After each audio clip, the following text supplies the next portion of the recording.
Assalamualaikum warahmatullahi wabarakatuh. Waalaikumsalam warahmatullahi wabarakatuh. Selamat siang anak-anak. Siang, Bu.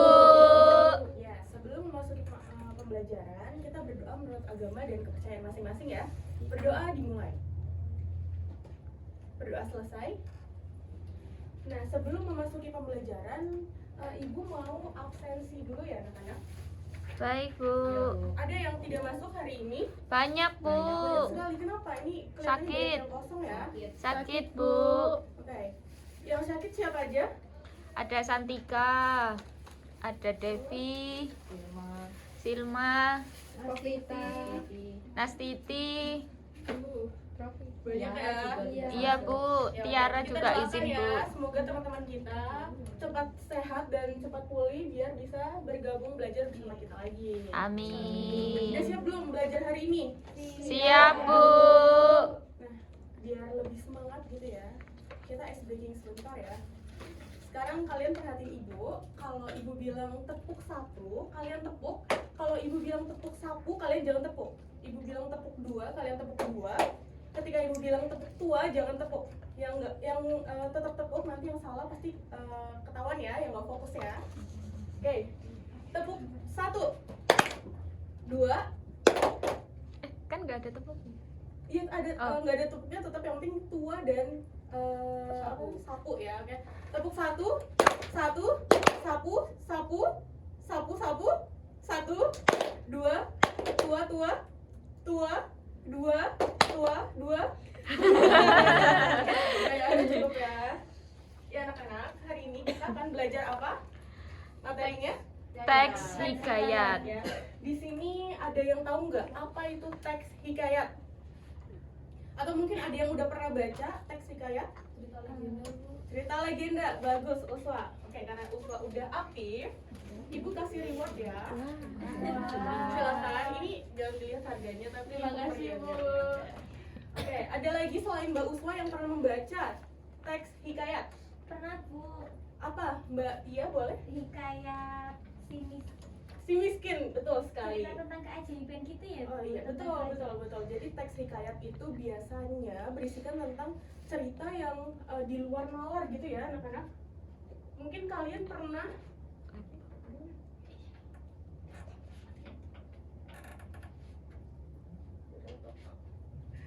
ya, mungkin kalian pernah di TV mungkin nggak membaca ya, tapi kalian menonton tentang Angling Dharma. Siapa yang pernah nonton filmnya? Ya, kalian ketika menonton film-film seperti itu kan terbesit di benak kalian, kayaknya nggak mungkin banget nih ada orang yang bisa terbang gitu ya di langit gitu, terus ada orang yang bisa jalan di atas air gitu, terus ada lagi mungkin cerita Timun Emas.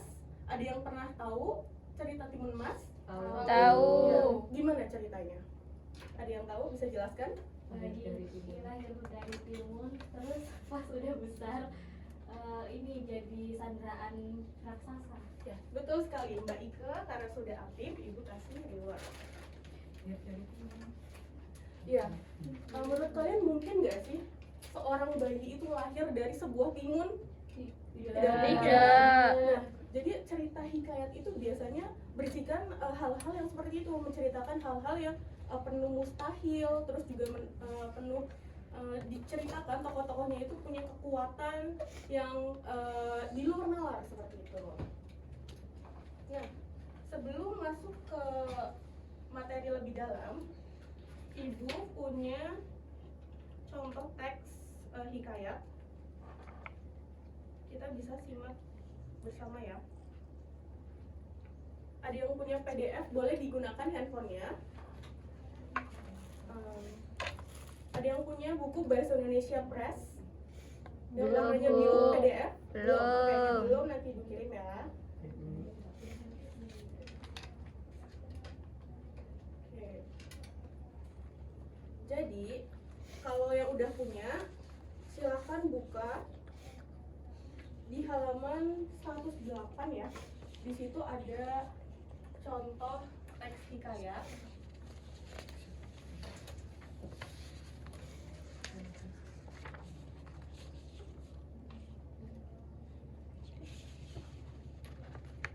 Halaman 108.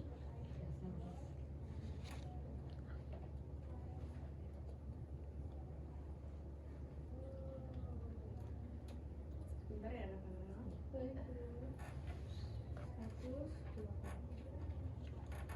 Nah, kelihatan ya contoh dari teks hikayat yang ibu ambil yaitu hikayat Indra Bangsawan. Oke, silakan Mbak Feby, boleh tolong dibacakan. Oh, belum pakai kacamata, oke, nggak apa-apa. Mbak Dika boleh. Di apa agak di Agak zoom di zoom. ya. Yang di belakang mungkin kurang terlihat. Oke, satu paragraf saja ya, sampai dengan ini ya, sampai Indra Bangsawan. Silakan, Mbak Dika. Tersebutlah perkataan seorang raja yang bernama Indra Indra bungsu dari negeri. Kurang kelihatan. Kurang kelihatan ya? Iya. Ya udah. Saya saja, Bu. Saya saja, Bu. Iya, boleh, Mas ya. Tersebutlah perkataan seorang raja yang bernama Indra Bungsu dari negeri Kobat Syahrial. Setelah beberapa lama di atas kerajaan, tiada juga beroleh putra. Maka pada suatu hari ia pun menyuruh orang membaca doa kunut dan sedekah kepada fakir dan miskin. Hatta beberapa lamanya Tuan Putri Siti Kendi pun hamilah dan bersalin 2 orang putra laki-laki. Adapun yang tua keluarnya dengan panah dan yang muda dengan pedang. Maka Baginda pun terlalu amat sukacita dan menamai anaknya yang tua Syahperi dan anaknya yang muda Indra Bangsawan. Ya, cukup. Terima kasih Mbak Tiara. Tepuk tangan untuk Mbak Tiara yang berani menepuk tangan dan membaca. Ibu beri reward. Terima kasih, Bu. Iya. Nah, dari teks tersebut ini kalian bisa nggak memahami secara sekilas, sekali membaca kalian bisa paham nggak? Mungkin sedikit susah ya, karena Iya, terlihat Bu. dari penggunaan bahasanya tuh menggunakan bahasa Melayu klasik, sehingga teks hikayat itu biasanya menggunakan bahasa Melayu klasik. Itu adalah salah satu ciri khasnya. Oke, sekarang kita masuk ke, jadi apa sih asal usul hikayat? Jadi kata hikayat diturunkan dari kata bahasa Arab atau yaitu haka yang mempunyai arti menceritakan, menirukan, menertawakan, menyerupai, berkata, menerukan, dan juga melukiskan.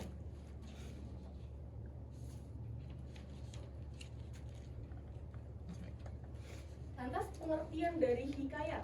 Jadi hikayat adalah jenis cerita rakyat yang disajikan dengan bahasa Melayu klasik tadi.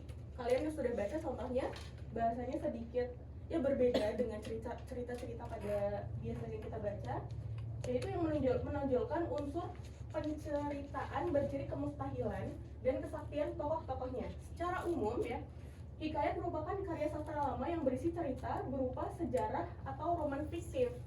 Ya, jadi ya ceritanya biasanya menceritakan tentang cerita-cerita di luar nalar ya, seperti tadi bisa terbang, lalu juga anak-anaknya yang lahir dari timun emas kan seperti tidak mungkin gitu. Lalu juga dari cerita tadi kesaktian dan kemustahilan yang terkandung itu apa? Ada yang tahu nggak cerita hikayat tadi di bagian akhir paragraf? Mustahil lahir dengan pedang. Nah, betul sekali. Nggak mungkin kan seorang anak emang bisa lahir dengan keadaan membawa pedang, gitu kan nggak mungkin ya. Tuh, sudah terlihat sebagai ciri teks hikayat. Lalu fungsinya apa sih? Fungsinya apa sih kita mempelajari teks hikayat? Yang pertama yaitu menjadi pengajaran moral. Nah, dari cerita-cerita yang terkandung di dalam teks hikayat tentunya ada media pengajaran moralnya seperti yang timun emas. Di akhir kan timun emas ini berusaha lari dari kejaran raksasa ya anak-anak. Ada yang tahu? Nah, Ya. itu kita bisa ambil pesan moralnya, yaitu kita harus berusaha sekuat tenaga untuk mencapai sesuatu yang kita inginkan. Jangan sampai kita kalah dengan keadaan dan menyerah. Ya sudah, tidak boleh ya. Lalu juga sebagai hiburan ya, dengan kemustahilan yang ada di cerita, lalu juga kesaktian yang diceritakan, secara tidak langsung itu juga sebagai hiburan kita sebagai pembaca, sebagai penonton cerita gitu ya.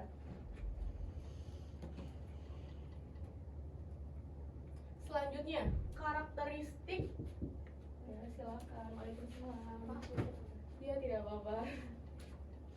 Oke.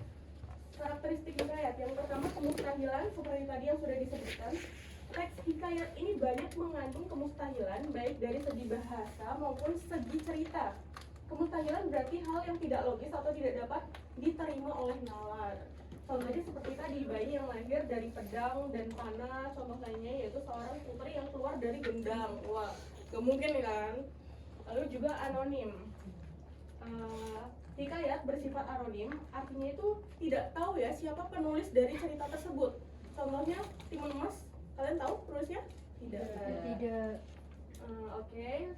Yang ketiga yaitu kesaktian. Tokoh dalam hikayat seringkali diceritakan memiliki kesaktian tertentu. Contohnya yaitu raksasa yang memberi sarung kesaktian untuk mengubah wujud. Wah, keren banget ya kalau bisa sarung buat mengubah wujud. Saya juga mau ya. Nggak deh. Oke. Ada lagi nih yang keempat, istana sentris. Boleh dibacakan, Mbak Rohma tadi telah, boleh. Istana sentris. Hikayat seringkali bersifat istana sentris, yaitu bertema dan berlatar kerajaan. Tokoh-tokoh yang diceritakan dalam hikayat biasanya adalah raja, anak raja, atau prajurit. Ya, jadi maksud dari istana sentris ini adalah latar yang digunakan itu temanya itu tentang kerajaan, seperti juga seperti Angling Dharma tadi ya. Itu juga latarnya kan kerajaan, terus juga banyak juga film-film pada dahulu mungkin diangkat juga dari teks hikayat yang berlatarkan kerajaan gitu ya anak-anak. Yang kelima yaitu arkais. Arkais adalah hikayat bersifat arkais menggunakan bahasa yang sudah lampau. Bahasanya mungkin terkadang kita sulit untuk memahami secara langsung, dibutuhkan riset, dibutuhkan beberapa kali baca untuk dapat memahami. Lalu juga edukatif. Jadi walaupun bersifat mustahil, hikayat ini biasanya mengandung amanat. Jadi secara tidak langsung terdapat amanat-amanat yang terkandung di dalam teks hikayat gitu. Lalu di teks hikayat ini juga ada strukturnya tentunya. Ada abstraksi, orientasi, komplikasi, resolusi, dan koda. Jadi abstrak ya kalian mungkin sudah paham ya, abstrak itu ya gambaran awal cerita seperti itu. Lalu orientasi itu berkaitan dengan beberapa aspek seperti tempat, latarnya, waktu, suasana, orientasi. Orientasi ini membantu cerita hikayat agar mudah dipahami pembaca. Lalu juga komplikasi. Komplikasi merupakan urutan kejadian. Jadi komplikasi itu isinya itu menceritakan hal-hal menuju puncak konflik seperti itu. Lalu juga resolusi. Resolusi ini memuat penyelesaian dari permasalahan yang dialami oleh tokoh. Dan yang terakhir koda. Jadi koda itu adalah biasanya berisi mengenai amanat yang ingin disampaikan kepada pembaca. Jadi lewat koda ini biasanya pembaca bisa menyimpulkan nilai-nilai yang terkandung di dalam teks hikayat. Bentuk-bentuk hikayat. Nah, jadi bentuk-bentuk hikayat ini ada berapa ini? 1, 2, 3, 4, 5. Ada yang bisa menjelaskan bentuk-bentuk hikayat cerita rakyat tuh menurut kalian seperti apa? Mencoba menjawab. Ya boleh, silakan Mbak Tia. Cerita rakyat itu bentuk cerita yang menceritakan kehidupan sehari-hari masyarakat, dan tokoh utamanya biasanya rakyat biasa. Ya, betul sekali ya. Jadi benar yang dikatakan Mbak Tia. Biasanya menceritakan tentang kisah-kisah yang ada di masyarakat seperti itu. Lalu juga yang roman ya. Roman ya pasti ceritanya tentang romantisasi kehidupan, tentang keluarga, tentang percintaan seperti itu. Lalu juga epos ya. Epos ini merupakan hikayat yang mengisahkan tentang kepahlawanan. Lalu ada tambeh ya. Tambeh ini hikayat yang menceritakan tentang amanat sebagai pedoman kehidupan. Jadi di dalam teks tersebut isinya tentang amanat-amanat yang kita ambil, bisa kita ambil tentang kehidupan. Dan yang terakhir yaitu cara. Cara itu adalah hikayat yang mirip dengan biografi. Biasanya cara fokus menceritakan seseorang yang dianggap sebagai figur terpuji ya. Kalau zaman dulu biasanya ya menceritakan tentang raja-raja, tokoh yang bisa diambil untuk sebuah teks hikayat, yaitu mungkin kehebatan raja-raja gitu. Nah, latar belakang historis hikayat. Jadi latar belakang historis hikayat itu ada 4. Yang pertama Melayu, yaitu hikayat Melayu umumnya memiliki cerita yang kental akan unsur agama Islam. Oke, yang kedua yaitu Jawa. Hikayat Jawa memiliki kemiripan dalam sifat, tokoh, dan alurnya seperti hikayat yang ada di India dan Arab. Hal ini disebabkan karena budaya Jawa yang dipengaruhi oleh agama Islam dan juga Hindu. Dan yang ketiga Arab Persia, yaitu hikayat Arab dan Persia umumnya mengangkat tema Islam dan mengandung nilai-nilai keislaman. Lalu yang keempat yaitu Hindu atau India, yaitu hikayat Hindu adalah biasanya hikayat ini memiliki ciri khas adanya unsur agama Hindu.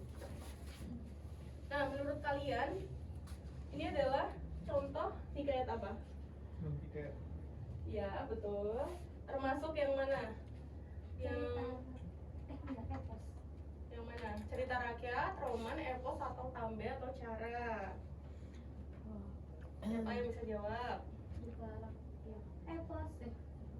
Soalnya itu ada pahlawan bukan sih? Rakyat. Rakyat. Ya, betul, cerita rakyat ya Mas Rian. Dan juga tadi Mbak Tia sudah berani menyebutkan juga dari word ya.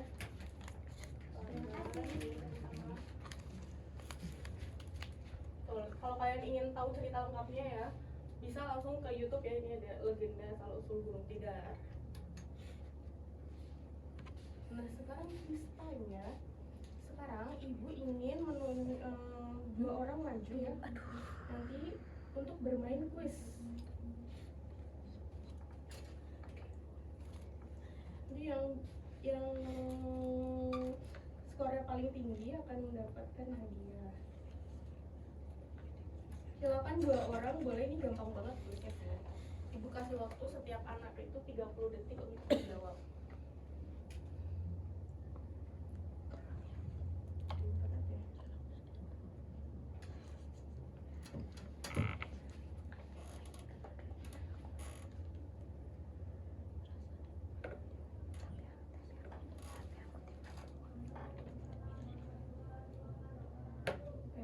Sepertinya terkendala sinyal.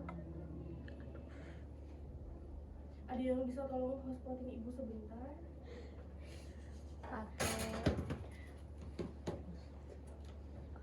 Pakai Enduroman itu. Pakai yang mana? Enduroman. Eduroman. Oh iya.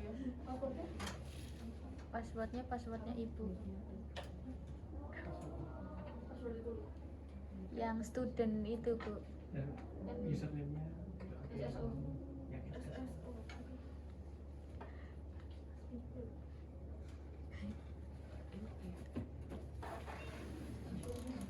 saya kerja Bu.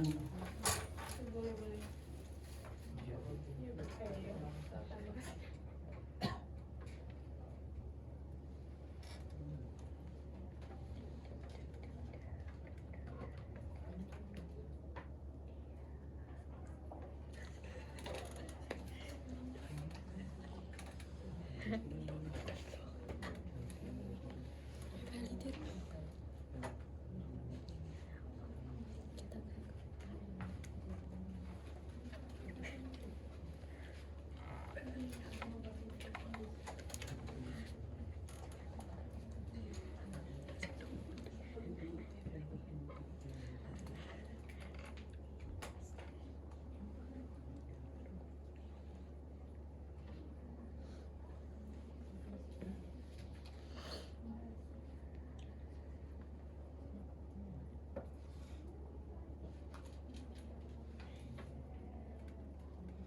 sepertinya kursnya terkendala ya teman-teman. Ya, nggak tahu.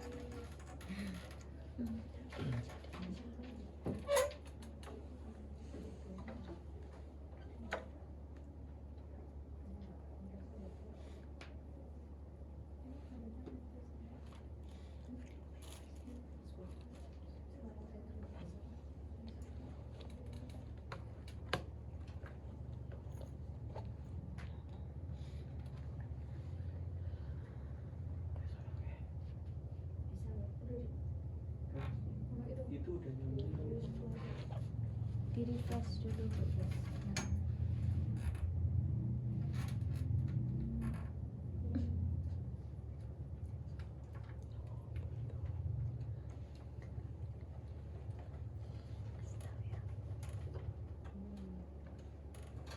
Oke, siapa dua orang yang mau maju? Ayo, yang boleh. Yang maju nanti beri nilai tambah ya. Tapi kalau salah, Nggak apa-apa. Ini gampang banget kok. Oke, silakan Bu Tia. tahu nggak lupa ya? Iya boleh, nggak usah. Nggak usah lupa ya. Yang pertama, Mbak siapa dulu yang pertama? Nanti itu Ya, oke. Mbak Tia silakan diklik ini bisa nggak? Bisa. ya sih. Nggak bisa. Ini aja. Sebentar. Ibu kasih waktu 30 detik ya. Oke. Sebentar. 30 detik dari sekarang. Berakhir sampai dia. Ya, menurut kamu kayak mau cepet, digeser Masih gini. ada. Tarik. Nah, ya, tuh. Kalau campuran, Yuk, 30 detik ya. 18 detik lagi.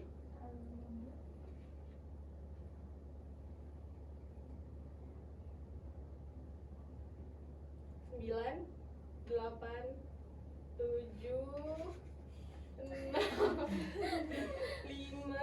Udah habis. Oke, nggak apa-apa, selesaiin dulu.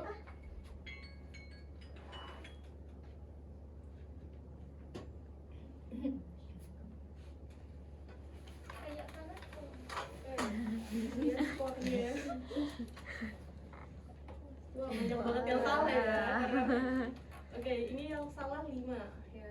Silakan selanjutnya Mbak Uswa. Kok Mbak Uswa? Mbak Uswa, Mbak Uswa ya, maaf. Kebanyakan murid.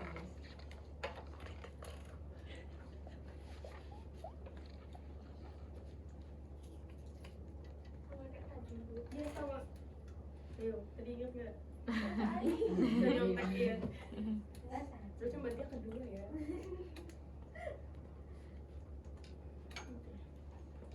Oke, silakan. Golfa dimulai dari sekarang. 10 detik lagi. Ayo.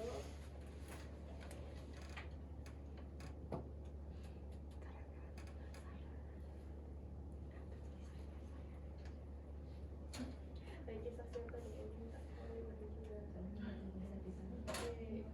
Ayo, ayo. Bentar, ayo. 4, 3, 2, 1. Ya, pas banget waktunya. Kita lihat ya. Siapa yang paling banyak salahnya? Ini Mbak Ulfa cuma salah 4 dan waktunya 30 detik pas. Oke, berarti Mbak Ulfa pemenang ya. Tepuk tangan buat Mbak Ulfa. Oke, Mbak Ulfa. Karena Mbak Ulfa menang kuis ini, jadi Ibu beri hadiah. Bulan ini. Terima kasih. Dan Mbak Tia kalau nggak apa-apa tetap semangat ya. Oke. Nah, kuis kita udah bermain. Sekarang kita lanjut ke berlatih ya anak-anak. Ini buat tugas di rumah. Nanti kalian bisa scan di sini kalau ingin sambil baca sekarang. Tapi Ibu juga akan bagikan teksnya. Nanti kelompoknya itu pakai kelompok yang kemarin sudah dibagi ya. Baik, Bu. Ya.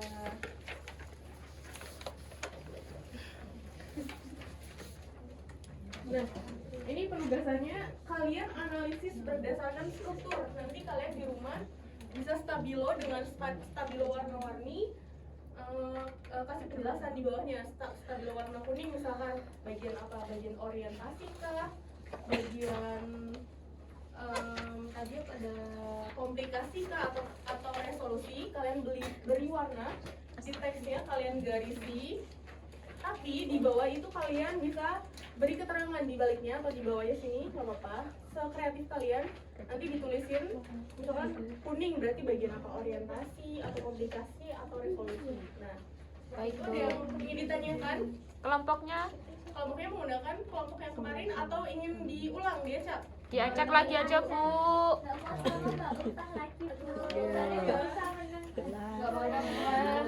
Diacak lagi aja, Bu. Berhitung. Diajak kalian berhitung ya. Ya, Bu.